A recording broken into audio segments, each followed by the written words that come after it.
Right, we are live. Welcome to Radiance AF. Today, we are actually with some really great pedigree. For those of you who do not know Liam, the guy who has literally been everywhere within Solana, apparently.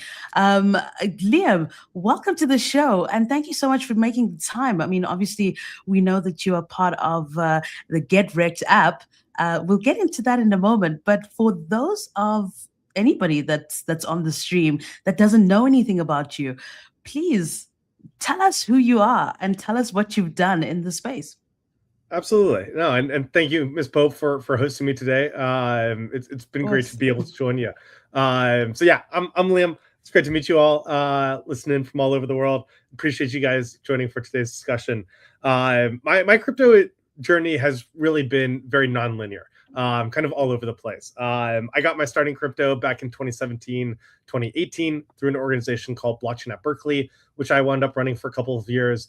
As part of that organization, I also started initiatives like the Berkeley Blockchain Accelerator, which was an accelerator program for crypto teams in and around the Bay Area. Really kind of focusing on how do they, work closer with the university. I then had an opportunity my senior year to drop out to join PayPal's crypto team to build out their crypto exchange product, leading a number of initiatives across PayPal, including enabling deposits and withdrawals for the core exchange service, as well as laying a lot of the initial groundwork for what became PyUSD. Or PYUSD, as some people know it. And that was really kind of my first introduction to Solana. I got to work very closely with Raj and Anatoly during 2020 and 2021. Really got to kind of like build on a lot of their great foundations that they had built in the ecosystem. And then when PyUSD, eventually went live a few years later, of course, Solana was a lot more developed. After PayPal, I actually took a break from the Solana ecosystem to join the Cosmos ecosystem, where I joined as the first employee of a project called EVMOS, EVMOS. We were building the first EVM chain for the Cosmos ecosystem, which was an ecosystem I was really bullish on at the time, and got to lead a number of initiatives from go-to-market to fundraising to just like early growth and operations. Perhaps one of the best things that came out of EVMOS was I got to work with the Anagram team, particularly Lily Liu, who founded Anagram and is now the president of Solana Foundation. And we worked very closely just across all work streams of EVMOS in those early growth days to get EVMOS out to the users and really kind of bring that market share out. After EVMOS, I was feeling a little bit of burnt out. I'd been working nonstop, for years on end at that point. And so I actually took a break and I went to culinary school. I really wanted to find a balance of, all right, how do I put myself in a similarly high stress environment, but completely take a break from crypto, completely disconnect. And it was an amazing experience. Worked, 10 to 12 hour days, 5 or 6 days a week for 6 months, and got yelled at by French chefs and got to eat lots of good food too. And it was a really great break, but it really just made me miss crypto and miss the high intensity that crypto has. So after culinary school, I was lucky enough to join the Anagram team formally, and worked across most of their incubation efforts, really kind of taking, product experiments that we had been building that our phenomenal engineers had been building and figure out, okay, how do we take these to market? So most notably, one of the projects I got to work on in the early days was a project called Glider.fi, which was backed by A16Z. A couple of years ago, I most recently worked on a project called Swig, which is a smart wallet solution on Solana. And then most recently, I also got to work on the project that became Rekt. And candidly, I just enjoyed working on Rekt more than a lot of the other projects. And so after a couple months of kind of working on it at Anagram, decided to spin out and pursue it full time late last year. And so our team has been busy building for the last 6 months or so. And it's been really, really cool to just start to see people actually using something that we put so much time and energy into. That is phenomenal. I've never heard of anyone go from crypto all the way to culinary school to get shouted at by French chefs and then come back into crypto. I think that's the best thing that one can do in a bear market, such as this one. But it was a great experience. It really, really was a great experience, and grateful for it. but definitely, feel like I'm back home where I belong, being in Solana. Well, that's fantastic. I hope that you really got to make some great pastries along the way, as we know that they're renowned for. What a great time to be in crypto, right? I mean, so much is happening, but at the same time, it's like there's just there's a lot of trading, there's a lot of manipulation in the market, there's a lot of people that are doing great things in terms of building and being able to create real world use cases. Let's dive deep into Get Wrecked. And first of all, what an apt name for for perps and trading, right? Who came up with the name? Yeah, I can't take much credit on the name, honestly. The original name for the idea when I first pitched it internally was Send It, which just Okay. didn't quite have the same ring to it. And one of Yeah. my colleagues, Austin, who goes by Osbot on the timeline, he suggested the name Rekt. And we all thought it was funny internally, but I still wasn't fully convinced. And then it just kind of stuck. Like people kept calling it Rekt. People kept talking about how it should be called Rekt. And I think it wasn't until we hired an awesome designer named Sagit, who was working at Airfoil at the time, and we kind of handed off kind of a lot of ideas that we had around the app, and really Yeah. needed him to help kind of like bring it to life. And he's the one that put together kind of the name plus the logo combination. And I think that Yeah. was the first time when I really went, this is it. Like, this is what is going to be a keeper. This is what's going to stay in people's minds. And it just, stokes this feeling of nostalgia. It's like both funny and ironic at the same time, because of course you don't want to get wrecked while you're trading, but we are called wrecked, right? And so kind of like poking fun at the people who do get wrecked. Yeah. But our intention is absolutely, for people to make money, right? And so, yeah, it's just been a fun evolution and kind of a happy accident, so to speak.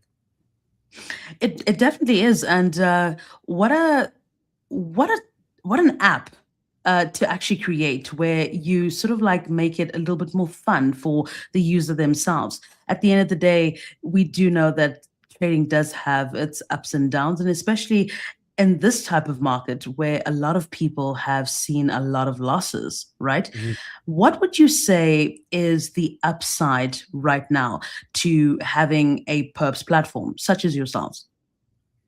Yeah. I mean, I think like it all roots, like our motivation for it really roots in just kind of like the opportunity of the biggest industry out there, or one of the biggest industries, is entertainment. People are constantly looking for entertainment. They're looking for stimulation. They're looking for dopamine. They're looking for something to make them feel something. And for me, when I've been a long time perps trader for many, many years.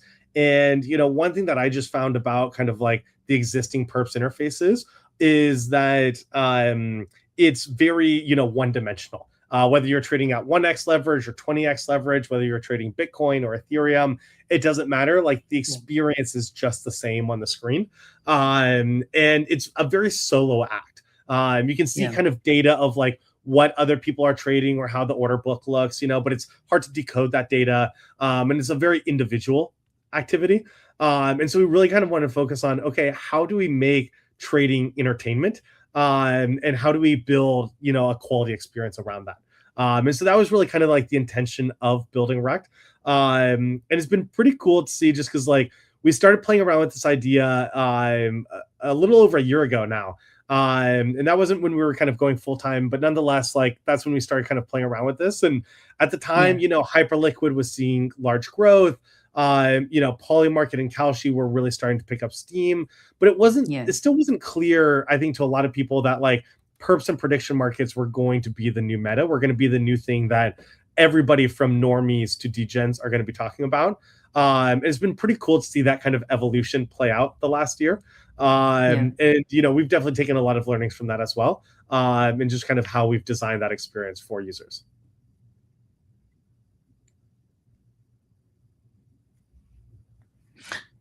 Look, it definitely has been quite a turn of events, if one can say. Looking at where we are specifically with prediction markets, a lot of people have been taking those prediction markets and going to town with it. Like it's been crazy.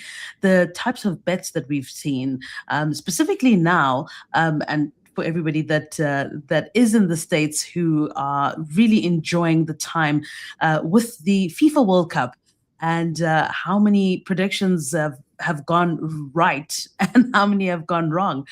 We recently just saw a couple of people losing a few million with that. And what a great time to be in prediction markets right now. I want to know from you, looking at prediction markets and looking at perps trading itself, right?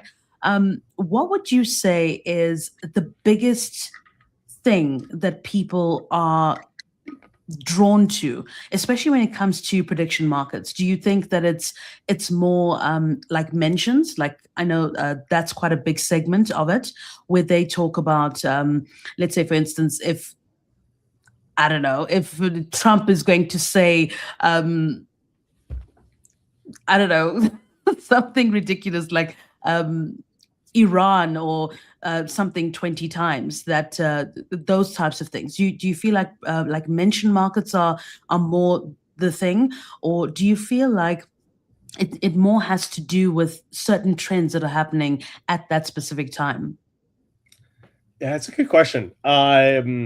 I mean, I will say it's definitely been interesting to see the variety of different kinds of markets that have come out on prediction markets. To your point about like mentioned markets, like I never thought that people would be betting on whether or not some famous person, mentions a specific keyword. But yet here we are. I know famously, Brian from Coinbase. Finished off his earnings call by saying a bunch of keywords that people were betting on for prediction markets, to kind of throw off the markets late last year. And so like it's definitely been interesting to see a lot of these kind of like, smaller, interesting novel markets. But I think Yeah, like we are most interested, or at least like what I am most interested in, is the very short term markets. Markets that are based in fact, of like on chain price movement, for instance, and markets that have a contained time window. A lot of markets, are okay, XYZ is going to happen over the next month or two. And I think a lot of people, will place bets on those markets and then forget what they bet on by the time that it resolves. And so you've got people kind of putting in money into a system, and then they're having to come back a month later to check on that money, and remember to check on that money, which I think, I don't know about you, but like my attention span gets shorter and shorter by the year. And it's very hard to like remember, these bets that I'm placing oftentimes. So what we really focus on is very short-term compressed markets. So think like 1 to 5 minute price markets. Okay, you aren't sure if Bitcoin is going to go up or down, over the yeah, next year or two or over the next couple of months. But what if you could bet just on the next 60 seconds of, is the next 60 seconds, is Bitcoin's price going to go up and down? And this has a few benefits to users. One, it's all rooted in historical price data. So rather than like casinos and casino games that are just like random number generators where the house, always wins, there's actual like basis and skill involved in the bets that you're able to place. Two, it's a very short contained window. So you're not having to, yeah. worry about like geopolitical events. You're not having to worry about like longer term, macro events that are happening in the market. You're just focusing on what's here and now. And three, the best part of it is you get to see from the start of your trade to the end of the trade, the entire thing play out right in front of you from a phone. And so that's really what we want to capture. Is we want to capture people's mind share, of how do we keep people locked in on their phone, so that by the time that they leave their phone, they've already made money.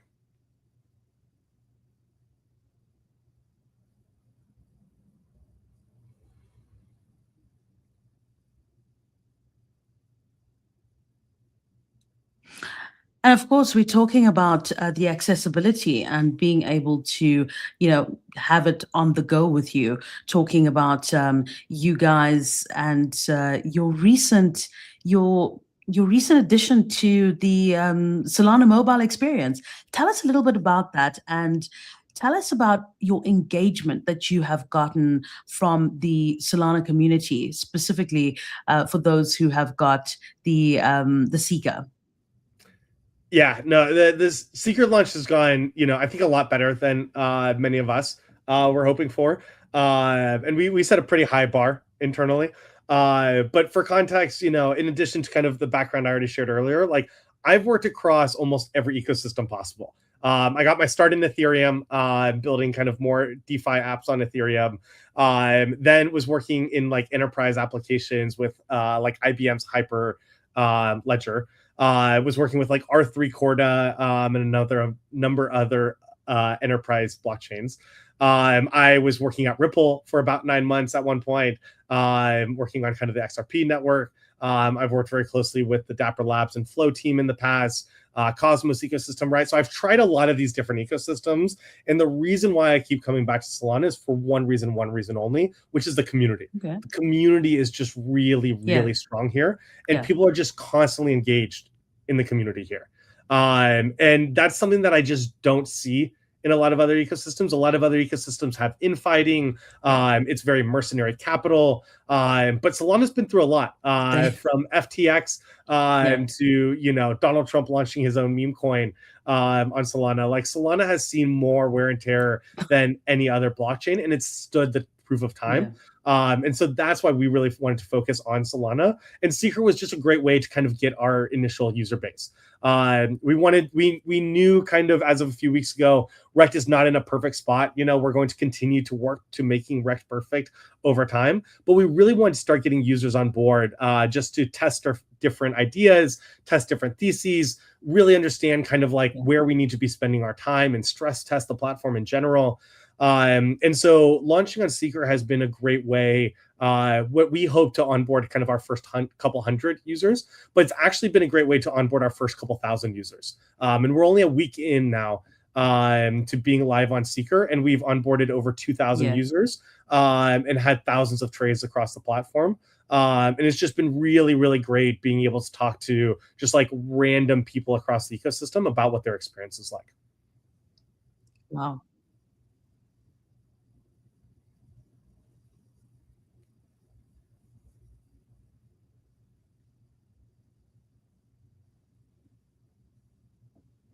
Yeah. The one thing that I must credit the Solana Seeker team for is the fact that they are able to, firstly, have a great user base. That's number one. But number two, looking at the Seeker as compared to its predecessor, looking at the differences in those both the devices, I think this one really hits the sweet spot when it comes, especially to people who want to have a device that they're able to, use and functionality and stuff like that. They really did well with being able to be able to do the seed vault, which is great, right? A lot of people we know who are in the space have really been doing a lot more trading on their phones. And I suppose this just comes down to having something instant, right? When we look at the Seeker, and obviously the team is really goated, right? When we look at that, do we see a huge shift within Solana and the way apps, or dApps rather, are being perceived by the public, specifically with everybody that is using the Seeker right now? Yeah. Yeah, I mean, it's been great working with the Solana mobile team in general. I think one of the biggest, like benefits that like we've just seen firsthand is just how easy it is to get our app in front of users. And I know Anatoly talks a lot about, we're trying to come after the duopoly of, you've got Android and iOS and the really gated communities. And we really need to break that open for crypto apps. And we've seen that firsthand. Like we haven't even submitted our app to the official iOS app store, but just to be able to get our app into the hands of like private beta users on iOS, we have been waiting for a review from the Apple Store for over 3 weeks now. Oh, And that's just like a review for every update that we have to push. So that's a wow. process that we always are going to have to be going through.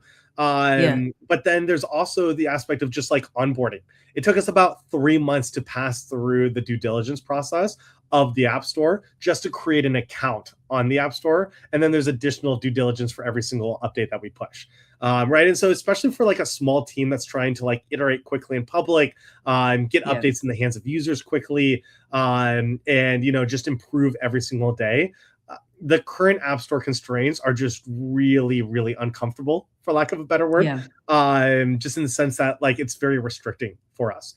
Yeah. And so it's been really cool to just see like so many indie hackers that wouldn't have maybe gone through, the whole like listing process on Apple, being able to list their apps on Seeker, be able to get this in the hands of users and have like real world users actually engage with their apps. I think that's also a benefit of not doing web apps. Is web apps, it's really hard to stop bot traffic, and Yeah. people kind of spamming your application. And then it's really Yeah. hard because then you get a lot of user numbers, a lot of trades, but it's hard to clear like what is the actual signal in these numbers. Yeah. Whereas by building a mobile app, we're ensuring that like every single one of our users is an authentic user. And we can just ship these updates straight into their hands every single day. We can do, in-app notifications. We can do global notifications. We can take advantage of biometrics. We can take advantage of the seed vault on Seeker specifically.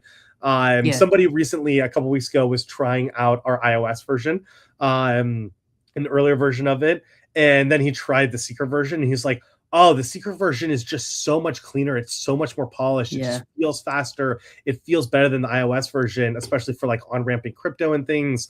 And I just told him, I was like, yeah, and that's because like Seeker has been very intentional about Yeah. building a great user experience. And that kind of carries through for any crypto users. And we've just seen time and time again that Android and iOS phones are not nearly as intentional about creating that great UX.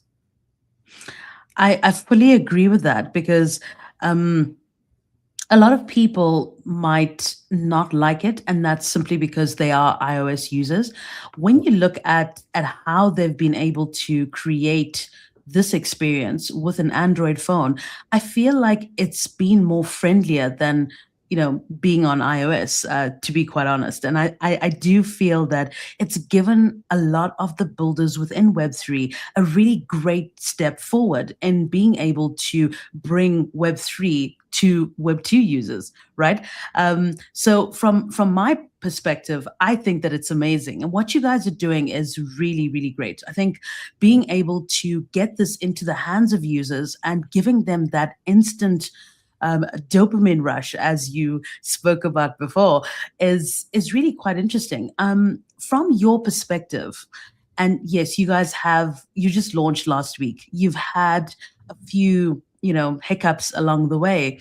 What have you learned in this time of your launch, from launch to where you are now? Yeah, it's a good question. We've learned a lot just a weekend. I think for one, we've realized kind of the importance of doing more testing just outside of our internal team. We had a Yeah. handful of external users, but we needed to onboard more. And that's what Seeker has been great for testing. We just realized that there's certain, infrastructure limitations of the infrastructure that we built, to be able to process dozens, if not hundreds of orders per minute, and Yeah. be able to do so very, very efficiently where it feels fast and engaging on the app. I think one other thing that, we've really taken advantage of in these last week is just talking to all of these users. I posted earlier this week, my Calendly link for anybody to be able to sign up and just find some time to sit down with me. I've been in dozens of chats myself, with users across Telegram and Discord, helping people kind of work through different problems, or also just improve different experiences. There's certain things that we thought were very intuitive. We had shared them with a number of other people. We had made modifications over it, but it's still not intuitive to some of the newer, earlier users, or people that come with a language barrier.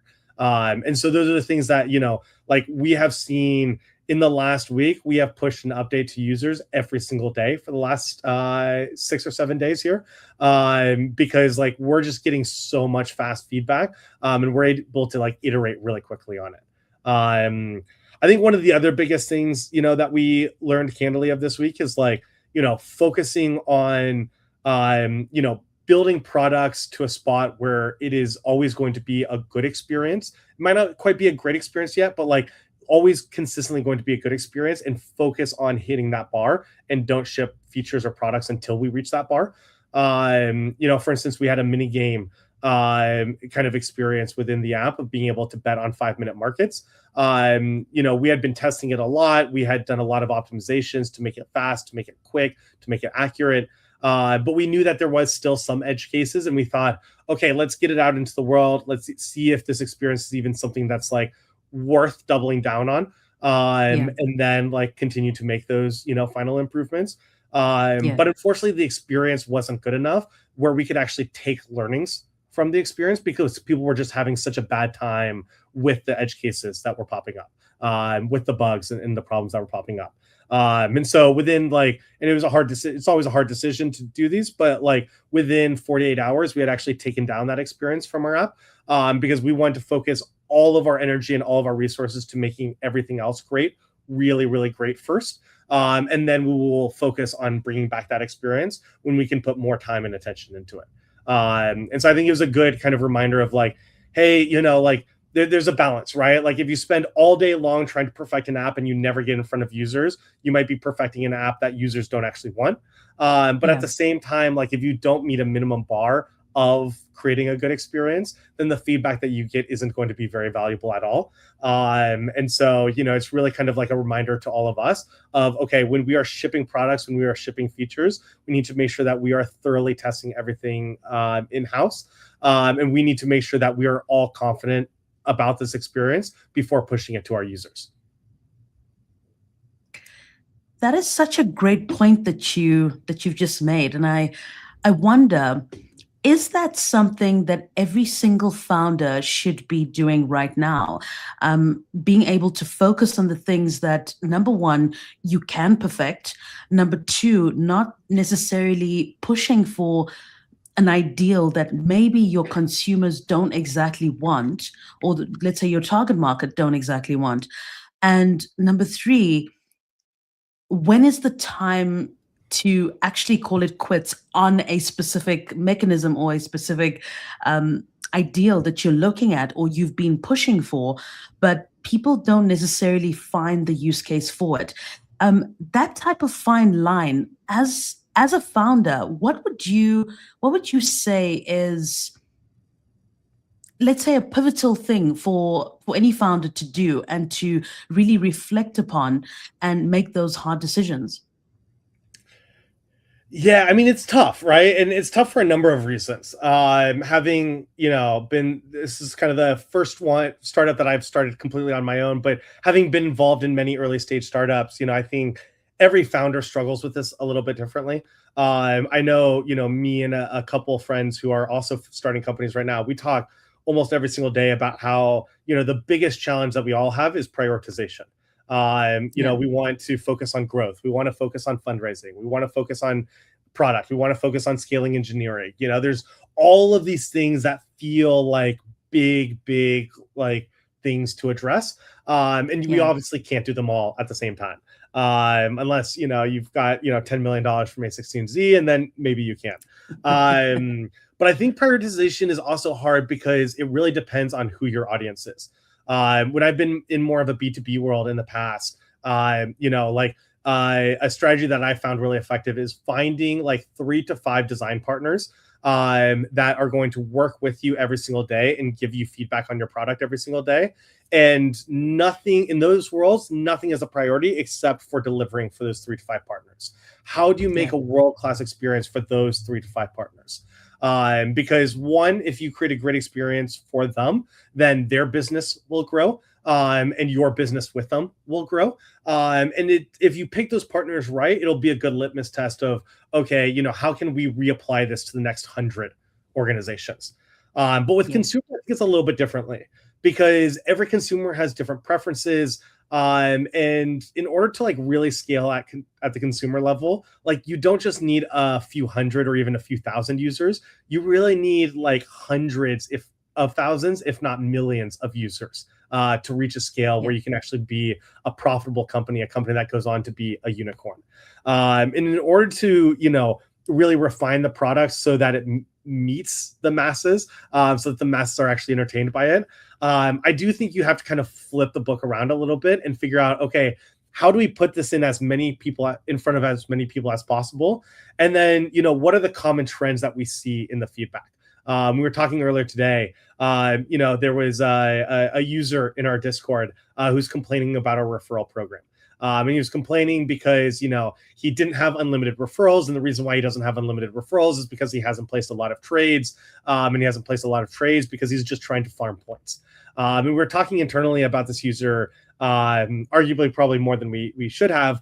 But we're talking about him as an example of, okay, we hear this feedback from him. The changes that he's asking for are relatively reasonable changes to make, but it'll take, 1 to 2 days of our capacity.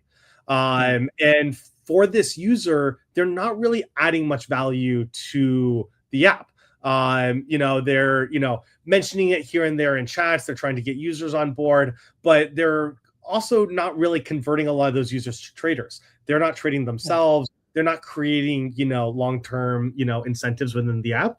And so for us, like, we are going to spend a lot more of our time focusing on the users that are giving us feedback because they're trying to place trades, because they're trying to interact with the app more, because they're looking for features and functionality that will allow their users to come on board, or their friends to come on board, rather.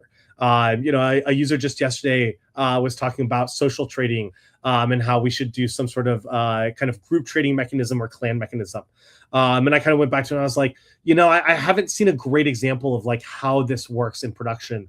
Like, how does this work for you, right? Like, if you're suggesting this feature, I'm curious if you've seen it done really well in the past. And he referenced another app that's also on Solana Seeker, pointed to kind of their clan trading dynamic, showed me screenshots of what he really likes, showed me screenshots of his group, and I can see 10 different people in that group all trading against each other, all placing trades every day. And so for me, that's a much stronger signal of, okay, if I build this feature for you, then that means you're going to bring your 9 other friends onto this app, and you guys are going to want to replicate a similar experience on Rekt. And so I think, it's a little bit of a judgment call, and it's a little bit of a, finger in the wind, to see which way it's blowing, kind of a deal. And the wind changes direction all the time, which is perhaps the hardest part of it, right? Maybe one quick example is like, right now in the app, we show, if you want to bet on the direction going up, we show you're betting long. And when you want to bet on the price going down, we show you short. These are terms that, are very typical in typical trading world. Well, we got feedback a couple months ago from a couple of users who said, we should simplify it to up and down, because long means up, short means down. Let's just make it like really consumer friendly. So we went ahead and made that change. And over the next couple of weeks, we got an inbound of users reaching out to us saying, hey, this is really confusing. Like, we are, not maybe the most sophisticated traders, but it's really confusing because, like, when we see a Perps terminal, we are just used to the terminology of long versus short. And like, when you change that terminology, we think it's a different primitive, and that's changing the way that we are trying to trade these markets. And the whole time it's just Perps under the hood, and we didn't realize that because you've abstracted away too much, right? And so, like, it's really interesting to get this counter feedback, right, as we go. And like, this is why we kind of put the beta tag on our Seeker app of like, we know we're going to make mistakes. We know there's going to be features that we release and then have to take back. We know there's going to be changes that we make and then have to take back. We're not going to get it right every single time.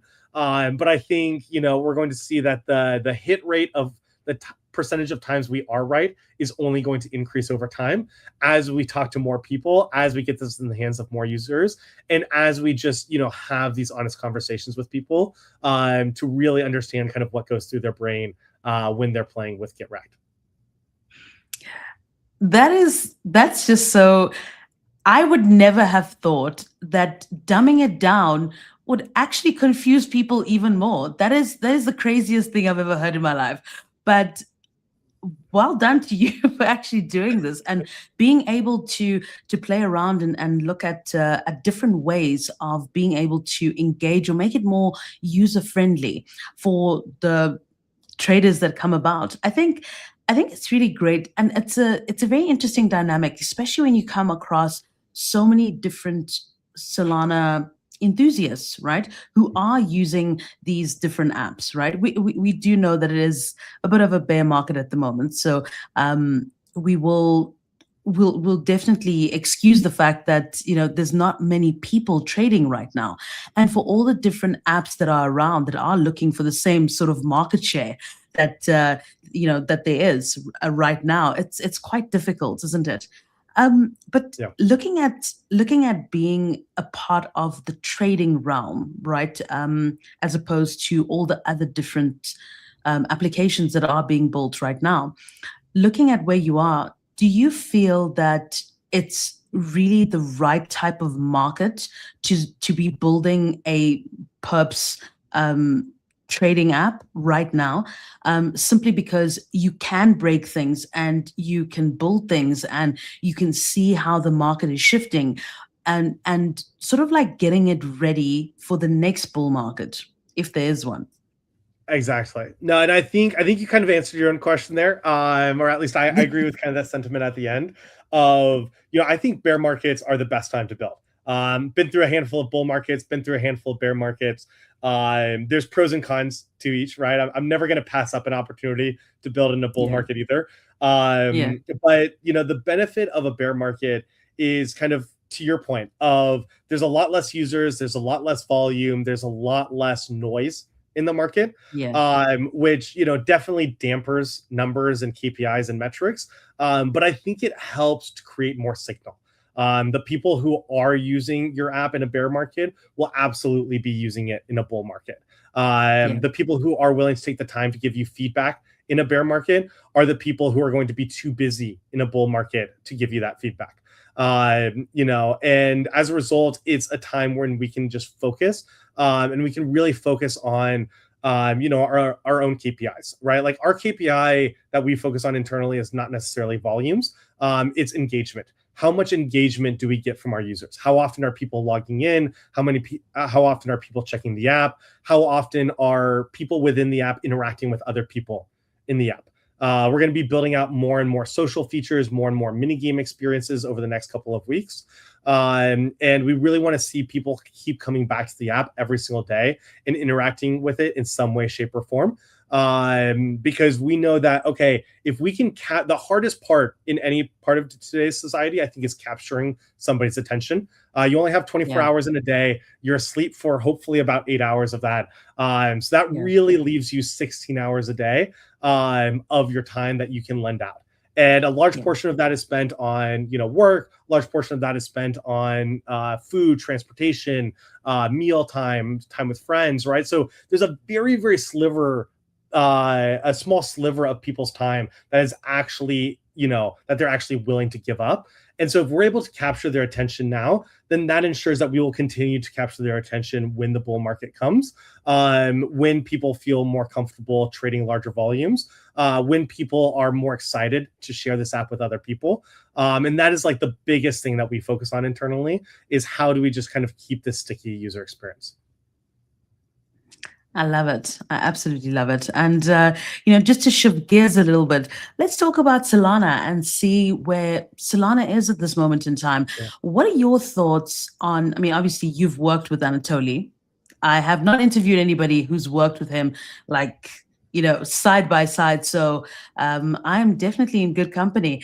Um, what would you say right now, looking at where let's say the Solana Foundation has been, and what they've been able to achieve up until now?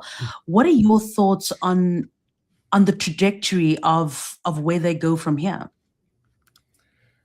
Yeah, it's a good question. I mean, maybe I'll start off by saying, two things about the foundation. One, I don't envy anybody at the foundation. I think they have a really, really hard job. And it's just seen constantly on the timeline of, everybody going back to user feedback, right? Everybody wants something different from the foundation, and they need to Yeah, pick what their focus is going to be, similar to how we need to pick our focus. And that's a very hard challenge, whether you're a tiny startup like me or more established organization like the foundation. But I think the other thing that I applaud the foundation for, and when I say foundation, I also mean like Solana Labs and other neighboring entities, is they're constantly thinking about not where the puck is today, but where the puck is going. Old friend of mine, Prophet from MetaDAO, used to always say this when we'd have brainstorms of like, okay, like, are we aiming for the puck where it is today, or were we aiming for it where it's going? And we always want to be skating where that puck is going. But it's hard because sometimes you're skating to where you think the puck is going, and sometimes you're wrong, right? But also it's hard because sometimes where the puck is going is like completely divergent from where it is today. And so it's easy to say, okay, we're going to focus on just where it is today. We're going to keep doing what has worked before. But eventually what worked before stops working today. And you have to make that change eventually. And I think Solana has oftentimes been at that forefront where, me as an outsider, I didn't always understand it.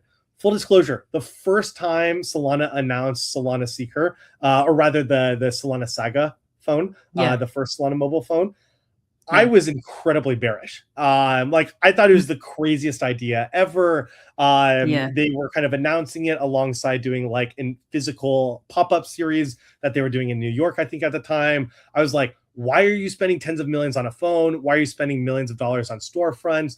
Like, this doesn't make sense to me. And I remember talking to Lily about it, many years ago when it happened. And she was just like, yeah, like, we're not sure how this is going to play out, but we think that mobile things are moving in the direction of mobile, and so we want to be prepared for it. She talked about like COVID was still kind of like, we were still coming out of COVID at the time, and they're doing these in-store pop-ups, and she's like, once like COVID completely goes away and is off the minds of people are going to be looking for more and more in real life activity rather than just virtual and digital activity. And those are bets that, like, at the time it didn't make sense to me because I was so focused on where the puck is today or what people are expecting today, that I didn't really have the appreciation for the years in the future that she was planning for, and the rest of the foundation was planning for, right? And so I think that's just like really commendable of the foundation. I know right now the biggest focus, or two of the biggest focuses for them that I've heard, is one, Perps, which we definitely are kind of on a joint mission for, and then the other is the institutional side of things.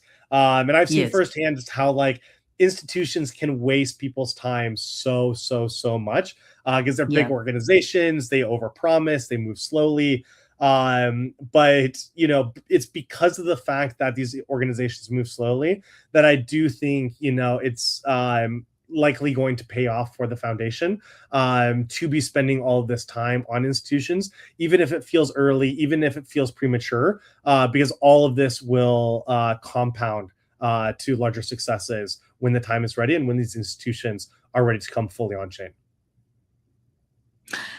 With what you've just said about the foundation being able to look forward and sort of like forecast in a very meticulous way and being able to get it right, would you say that has basically shaped the way you've thought about Get Rekt and how you would like for it to pan out? It's a good question. I mean, one thing I'll caveat is I don't think the foundation has been right about everything. And I know that we will not be right about everything. Right. So I think there's a lot of parallels there of, we need to take shots on goal. We have to accept that like certain things that we invest time and energy into are not going to play out the way that we want to. And so we really need to iterate on that note. And we need to just like, try different things and see what sticks.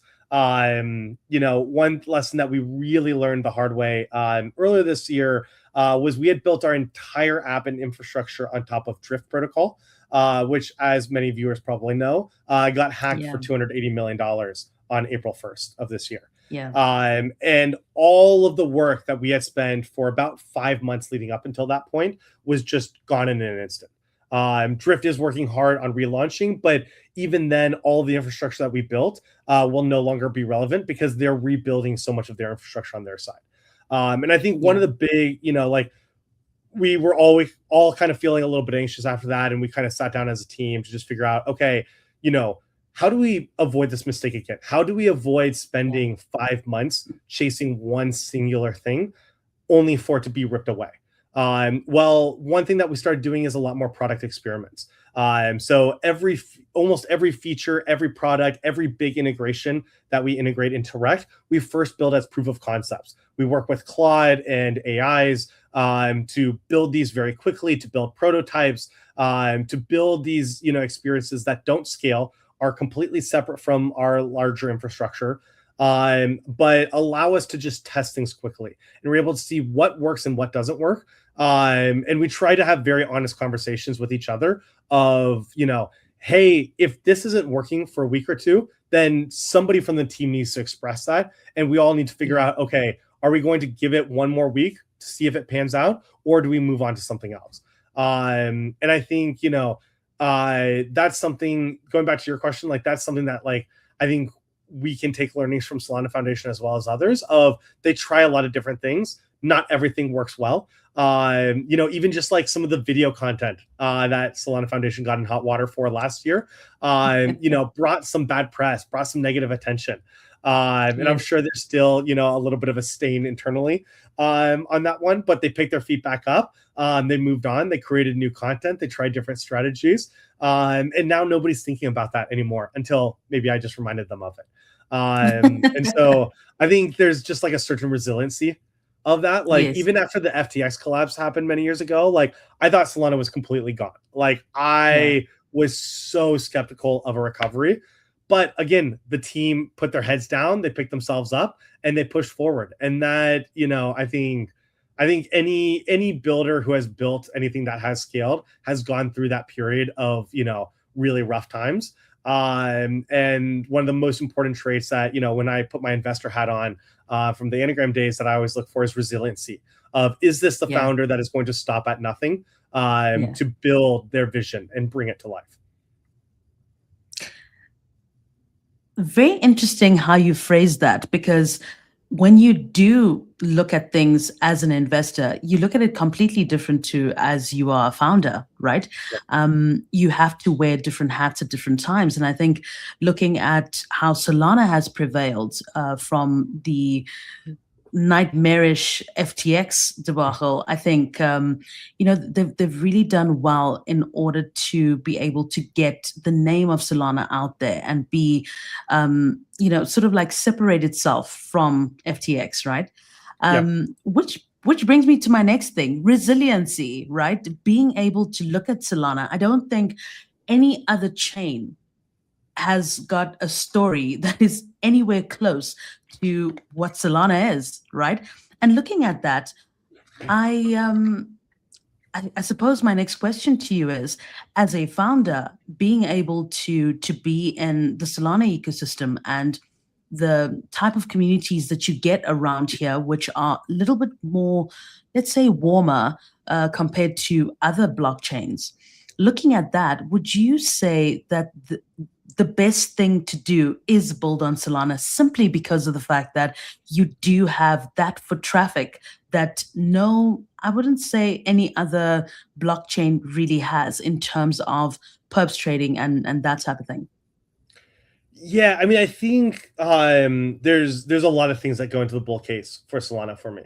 But being a builder, especially being like a solo founder, and this is something that I'd always heard, this is something that I always appreciated, but until you're really in the shoes, you don't fully appreciate it. Of being a solo founder is a very thankless job. It's a very lonely job. It's a very boring job at times. It's also very exciting at times too. But you've got all of these external pressures, all of the pressures of, okay, is this app going to be something that people want to interact with? How am I going to get users? How do I keep the lights on? How do I make money? There's all of these existential questions that are constantly in the back of your head. And when you have all of that pressure on you to solve these answers or solve these questions, to find the answers, it can be a very like anxious feeling at times. And I think one of the best things about building in Solana is there's very few days in Solana that I feel alone. Like I've got an amazing team and I've been incredibly grateful for them. Both of my engineers have been in Solana for a couple of years now, working across a number of projects. I've got, support system through Coliseum Accelerator, which I participated in earlier this year. And I got to be in San Francisco with all the other teams, working side by side, having meals taken care of, housing taken care of, to just focus on work, and have people near me to be able to bounce ideas off of, to be able to share feedback, share opportunities for intros, things like that. I've been a part of the Super Team Black community now for a few weeks now. And in preparing for our launch last week, they were incredibly helpful in getting us set up with media opportunities, helping us give like really tailored feedback for both the app as well as the launch campaign, and even just like other builders too. As we've talked about on this call, like we ran into some structural issues for how we were executing Perps. And we work with a phenomenal partner, the Ellipsis and Phoenix team, that's been building, a lot on Solana the last few years. And we reached out to them last week and we're like, hey, the way that we're, handling closing and withdrawing orders from user accounts just isn't very consistent at a large scale. How can we go about this? And they jumped on a call within an hour, and they walked through a couple of solutions. We identified the best solution, and the best solution would have taken us at least a few days, if not a week or two, to implement. And we expressed that to them, and they said, well, listen, like, what if we take a stab at helping you guys with this? After all, they know the infrastructure well, they know the tooling really well. And so 24 hours later, they sent us a solution that they helped build. We were able to implement that over the weekend and on Monday, and now that's live in production today. And that all started from a conversation that happened Thursday afternoon. Today's Tuesday, right? For the viewers that are watching this afterwards. So within 4 business days, we're able to ship a pretty large feature and improvement, because other teams across Solana were able to jump in and help us, and actually help with the engineering lift as well. And that I just don't see much anywhere else. I mean, in the Cosmos ecosystem, it's very insular. Teams are constantly competing with each other. If there's a competitive tie, the other team is not willing to help you out, or is going to leave you on red or whatever. And like, it really just comes back to that sense of community time and time again. I'm going to sound like a broken record, I know, but I really do believe it, because it hasn't felt like I've been on this journey alone. And there's even people to hold me accountable. One of my favorite other builders, in the space is a gentleman named Squid. He's building a really cool primitive called Impact Markets. He used to be a leading ecosystem at Drift. And a couple months ago, he messaged me because he knew that I was struggling to tweet content regularly. And he said, Liam, what if we do a challenge where every single day, me and you each have to tweet every single day. And if one of us forgets, then we owe the other person lunch. And we've been running this for several months now. It's one of those things where, like, when I go to bed, like, if I haven't tweeted yet, it always pops into my mind that I need to get a tweet out. And it's somebody to just be accountable with, right? And now over a couple of months, I only owe him 4 lunches. So I'm pretty proud of that one. And, hopefully I don't owe him too many more over the next couple of months. But it's been a great way to just like, even though we're working on completely separate projects, even though we're both in the trenches and focused on our work, it's a great excuse for us to talk to each other every day, and for us to hold each other accountable.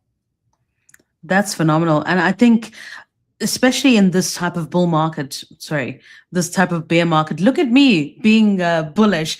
In this type of bear market, one really needs to be, or to have a good sort of, how can I want to say, you need to have a really good system around you, and people around you who would be able to, bring you back up. I think having the lone wolf approach, especially being, the only founder, it can be quite lonely on this journey, right? And people around you really need to be of good pedigree in order for you to really succeed, right? It comes down to the old adage, show me who your 5 friends are and I'll tell you who you are. right? I love It's that. it's that kind of thing. I really do like that. I mean, for anybody that is a founder right now that's watching this, what would you, what advice would you give them on their journey? Mm. You know, I'm gonna give the advice that I used to give to freshmen in college, especially when I was a senior in college, running blockchain at Berkeley. We'd bring in a freshman class every year, and you know, I would sit down with every single freshman that came in, and you know, introduce them to the organization, to Berkeley in general, answer questions, whatever. And I would almost always try and leave them with the one piece of advice, which is don't be afraid to fail. I think people look at failure as a really bad thing, but I actually like to look at failure almost as a good thing, in the sense that, you know, when I'm right about something, I very rarely learn anything from that experience. I have a thesis, I test the thesis, it winds up being right. Great. I only know what I knew before. But when I fail at something, I'm actually realizing, okay, my thesis was wrong, and this is what I need to change the next time. And I think, you know, looking at those failures as learning opportunities to just focus on, you know, taking those learnings and putting them into whatever you do next is really, really important.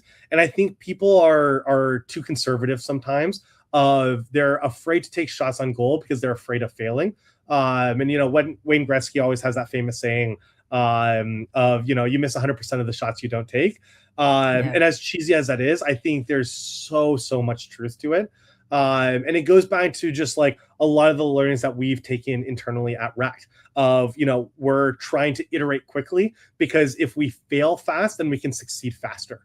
Yeah. You know, if we, you know, are trying different things every single day and not afraid to put them out into the world, knowing that we might get negative feedback, then we will get that feedback quicker and we know what not to do the next time. And I think a lot of people, you know, get so wrapped up in this perfectionism of, you know, I'm not going to release my product until it's perfect. I'm not going to onboard users Yeah. until it's perfect. I'm not going to move on until I make this perfect. And unfortunately, sometimes the number one answer that roads lead to is you have to move on. And you can spend weeks or months or years in working on something, but sometimes things just don't work out the way that you want them to. And I think the sooner that you can, you know, appreciate, you can make that decision of, okay, I gave this 100% of my Yeah. effort. It is clearly not working out. If I put in more of my effort, maybe things will marginally move, but they're not going to dramatically move. So let me change my direction. Let me change that perspective. Let me take the learnings from this experience and move them into that next thing. And be willing to say to everybody watching, hey, I failed, but next time I'm not going to. And I think that's like a really, really powerful attitude to have. And going back to our conversation about just like resiliency, like I think it's all about attitude, right? If you're not happy with yourself, you're not going to be happy about what you're building. If you're not happy about what you're building, you're not going to build a happy product for users, right? It's all like a domino effect, in short. And so I think, yeah, making sure that you're taking care of yourself, making sure that you have your head in the right place, making sure that you're surrounding yourself with the right people, and making sure that you're not afraid to fail, and admit to those failures so that way you can move on to your successes.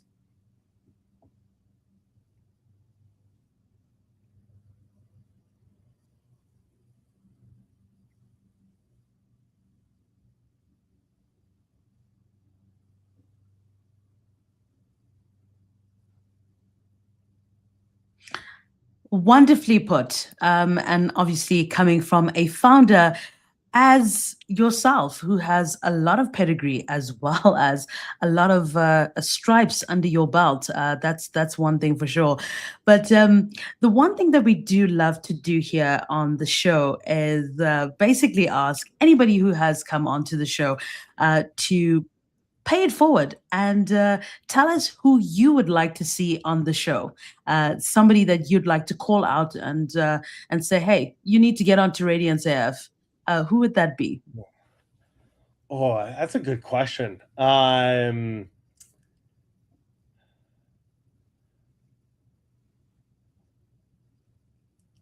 honestly, one of the number one person that jumps to mind is one of my favorite Solana builders. He's a builder that I used to work with in the Cosmos ecosystem. He pitched me on this idea that he's building right now about 2 years ago. And just like, he's an example of a founder that, had a very clear idea, very clear vision, went out and executed on it. And then, by the time he executed on it, people were like, oh, well, this isn't as exciting for us as we maybe led you on to. And he picked himself back up, and he's just been hammering away at continuing to make improvements. And that founder is Eric from Pi Finance. Pi Finance is really focused on building what they used to refer to as liquid staking bonds. And so the idea is that many of us in crypto are familiar with liquid staking tokens, the ability to take my SOL, lock it up, and like earn staking rewards, but then still be able to sell it as like a liquid venture. Well, he made it possible so that I can take that same primitive, I can take my SOL, I can lock it up for yield, and I can lock it up for 3, 6, 9, or 12-month terms. And then I can sell the yield that will be earned in 3 months and get liquidity for today.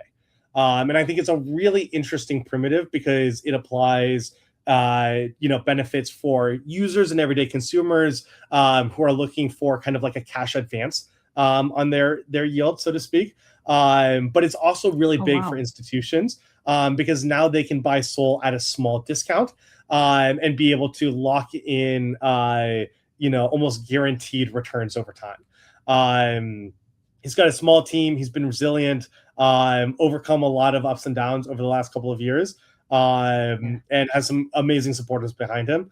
And so, yeah, if there's one name that I would throw into the funnel, it'd be Eric from Pi Finance.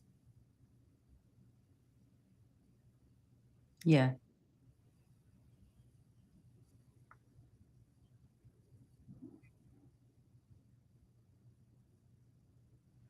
Fantastic. Well, we definitely have to get him onto the show. And if you're listening, you have to get onto the show. Thank you so much, Liam. What a fantastic time it has been, and great to also learn about what you've been doing in the space, and going through that founder's journey. I think is so important for a lot of people to actually know, because I don't think a lot of people who are trading and people who are on Solana on a daily basis, even now, really understand what goes in to being a founder, and how difficult it is, and how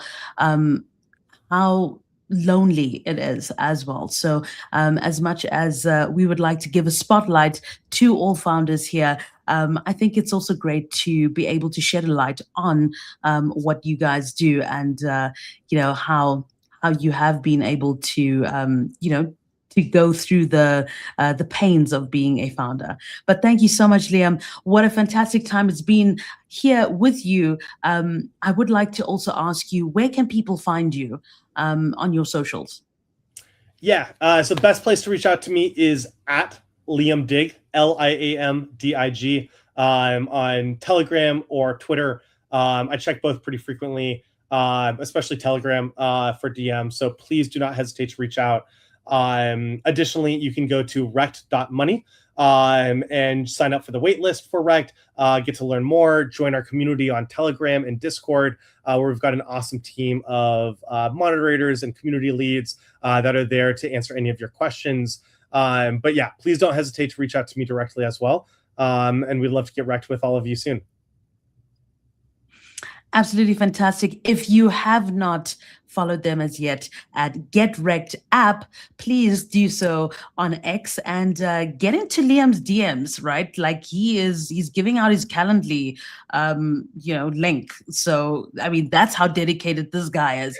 But thank you so much for joining us on Radiance AF. We like to do this every time, looking at different people and looking at different apps, whether it's a different protocol, but shedding a light on really great people who are doing the most on Solana and also in Web3. So we don't just stop there. But thank you so much for joining, and we will be seeing you guys pretty soon on the next one. Liam, thank you so much for joining, and we'll see you soon. Hopefully, when you have taken over all the Perps markets and everybody's just only using GetRekt. Thank you. No, thank you for having me, Miss Pope. It's been an awesome conversation, and really looking forward to hearing from all the viewers afterwards. Fantastic. Thank you so much. You take it easy. Thank And you. get wrecked. Get wrecked.